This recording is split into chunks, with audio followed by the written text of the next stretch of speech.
उत्तर प्रदेश के चर्चित उन्नाव दुष्कर्म मामले में सजा काट रहे पूर्व बीजेपी विधायक कुलदीप सिंह सेंगर को सुप्रीम कोर्ट से बड़ा झटका लगा है। दरअसल सुप्रीम कोर्ट ने उनकी याचिका खारिज कर दी है, जिससे उनकी उम्र कैद की सजा बरकरार रहेगी। कुलदीप सिंह सेंगर को ट्रायल कोर्ट ने दोषी ठहराते हुए उम्र कैद की सजा सुनाई थी। इसके बाद हाई कोर्ट ने भी सजा को सही नहीं माना था। अब देश की सबसे बड़ी अदालत ने भी सेंगर को कोई राहत नहीं दी है। यह मामला सिर्फ उत्तर प्रदेश का नहीं बल्कि पूरे देश में चर्चा का विषय बन गया था। पीड़िता के साथ हुई बर्बरता और उनके परिवार पर हुए हमलों ने देश को झकझोर कर रख दिया। तब जाकर सुप्रीम कोर्ट के इस फैसले को न्याय की जीत के तौर पर देखा जा रहा है। कोर्ट ने साफ संदेश दिया है कि कानून से ऊपर उठकर नहीं, बल्कि चाहे वह कितना ही प्रभावशाली क्यों न हो, उन पर सजा हो सकती है। आगे आपको बताया कि यह मामला साल 2017 का है, जब उन्नाव के एक युवती ने तत्कालीन विधायक कुलदीप सिंह सेंगर पर दुष्कर्म का आरोप लगाया था। उस समय भाजपा से कुलदीप सिंह सेंगर विधायक थे। शुरुआत में पीड़िता की शिकायत को नजरअंदाज किया गया, जिसके बाद उसने मुख्यमंत्री आवास के बाहर आत्मदाह की कोशिश भी तक की थी।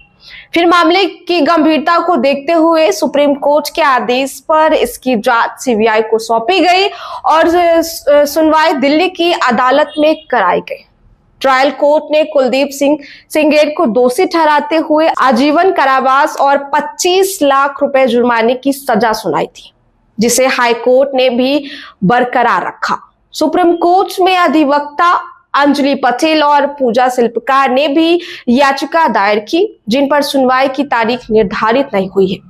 उन्नाव दुष्कर्म मामला देश के सबसे संवेदनशील और चर्चित मामलों में से एक रहा और ऐसे में सुप्रीम कोर्ट का रुख बेहद अहम माना जा रहा है। और ऐसे में आपको बताया, इससे पहले उन्नाव दुष्कर्म पीड़िता और उसकी मां ने रविवार को जंतर मंतर पर कुलदीप सिंह सेंगर को मिली जमानत के खिलाफ प्रदर्शन भी किया था। इस दौरान प्रदर्शनकारी बड़ी संख्या में हाथों में बैनर व तख्तियां लिए पहुंचे थे और तब जाकर पीड़िता की मां ने बताया कि उन्हें सुप्रीम कोर्ट पर पूरा भरोसा है और उन्हें उम्मीद है कि वहां से उन्हें न्याय जरूर मिलेगा।